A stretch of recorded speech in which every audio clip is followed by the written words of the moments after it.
Vou trazer pesquisa eleitoral fresquinha, que chega agora. Levantamento Atlas Bloomberg, divulgado hoje, analisou os cenários da corrida presidencial. No primeiro turno, o presidente Lula lidera as intenções de voto.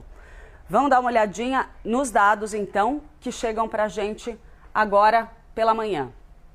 Lula tem, no primeiro turno, 46,3% das intenções de voto, Flávio Bolsonaro 36,6%, o que demonstra aqui uma consolidação inequívoca da polarização nas eleições presidenciais deste ano, porque a seguir a gente tem Renan Santos do Missão com um desempenho que até chama bastante atenção, 7,8%, demonstra a perda de eleitores de Flávio Bolsonaro na direção de um outro nome da direita, ou seja, um candidato que cresce na esteira do desgaste trazido pelo caso Dark Horse.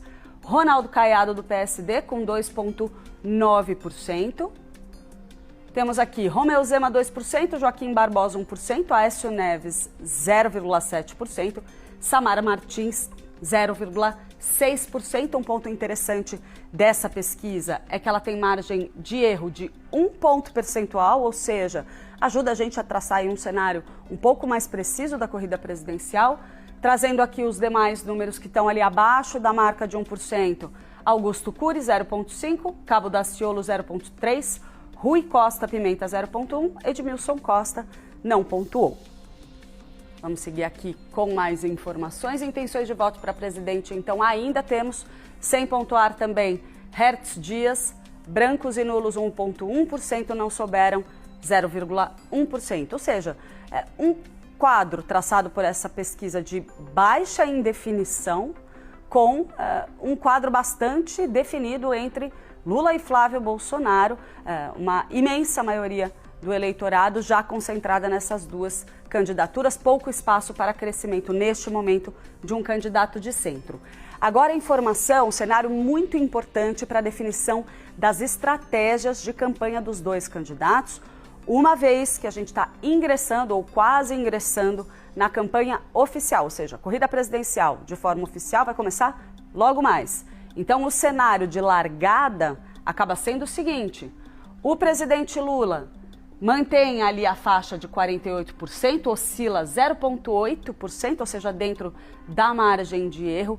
E aqui a gente vê um desafio para Flávio Bolsonaro. Em relação a abril, ele cai para 42,3%. Elimina-se aquele cenário de empate técnico no segundo turno, que era tão benéfico para Flávio Bolsonaro lá atrás e que, inclusive, acaba surgindo na pesquisa que a gente divulgou alguns dias atrás, encomendada pelo Banco BTG, que mostrava uma recuperação de Flávio. Aqui não. A gente tem Flávio em trajetória de queda, Lula em trajetória estável, com uma oscilação para cima, ou seja, possivelmente apontando uma tendência de alta. Não sei, brancos ou nulos, foi de 5% para 8,9%. Quer dizer o quê? O desgaste de Flávio Bolsonaro pode ter deixado alguns eleitores ali nesse campo de indefinição. Ou seja, não estou gostando de nenhuma dessas alternativas, prefiro não votar em nenhum deles porque eu rejeito Lula, mas me decepcionei com Flávio. Essa é uma possível leitura deste cenário. Vamos dar uma olhadinha nas demais informações que a gente tem. Aprovação do presidente Lula. Aqui a gente tem um quadro que demonstra muito bem o quanto o crescimento de Lula nas pesquisas, a manutenção ali, a oscilação positiva de Lula nas pesquisas e a queda de Flávio Bolsonaro refletem muito mais um desgaste do caso Dark Horse do que uma percepção positiva da gestão de Lula. Porque não mudou muito aqui, pelo contrário, oscilou para baixo. Lula foi de 53% de desaprovação, reduziu muito pouquinho, tá vendo? 0,7%, dentro da margem de erro. Então, a gente pode dizer que o desgaste de Lula continua mais ou menos estável, reduziu muito pouco. No caso de aprovação do governo federal, a gente vai de 47% para 45,9%. Também, ou seja, demonstrando que não se trata aí a melhora do desempenho de Lula nas pesquisas. O cenário mais favorável para o presidente Lula não tem necessariamente a ver com um aumento da aprovação ao seu governo e muito mais a uma desaprovação do campo adversário. Não souberam 1% na pesquisa anterior, 1,8% no levantamento divulgado hoje. Rejeição para presidente da República. E aí a gente entra nos dados que demonstram aquela fatia dos eleitores que enxerga um determinado nome na disputa presidencial e diz: nesse cara eu não quero votar de jeito nenhum. Olha só, esse é um dado relevante. O PSDB, em determinado momento, acreditou que lançar Aécio Neves pudesse oferecer algum tipo de alternativa ao centro. Ele, que passou por um desgaste político enorme durante a Operação Lava Jato, conseguiu assistir aí ao arquivamento das investigações, retomou um certo protagonismo dentro do seu partido, ocupa a presidência da legenda, mas ao olhar do eleitorado continua extremamente desgastado. Rejeição de 54% para Aécio Neves, superando Lula e Flávio Bolsonaro.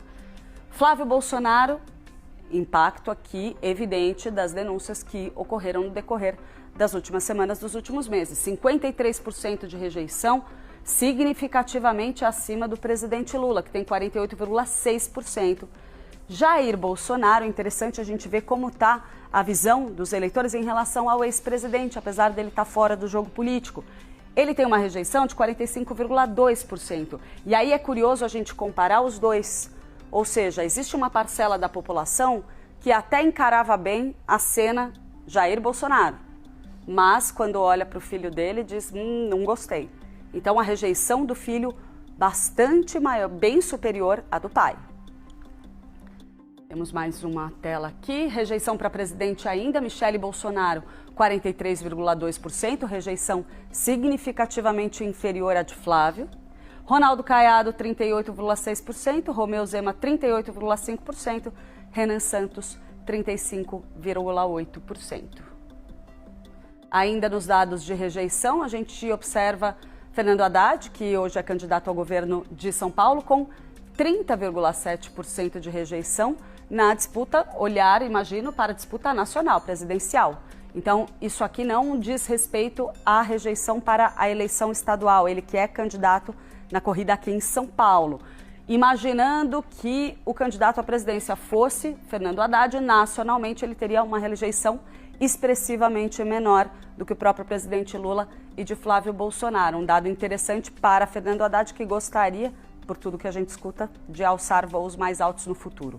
Joaquim Barbosa, ex-ministro do Supremo Tribunal Federal, personagem-chave do escândalo do Mensalão, do julgamento do Mensalão, né? Ele que estava na relatoria desse caso na corte naquela época, 24,6%, nenhum 1%.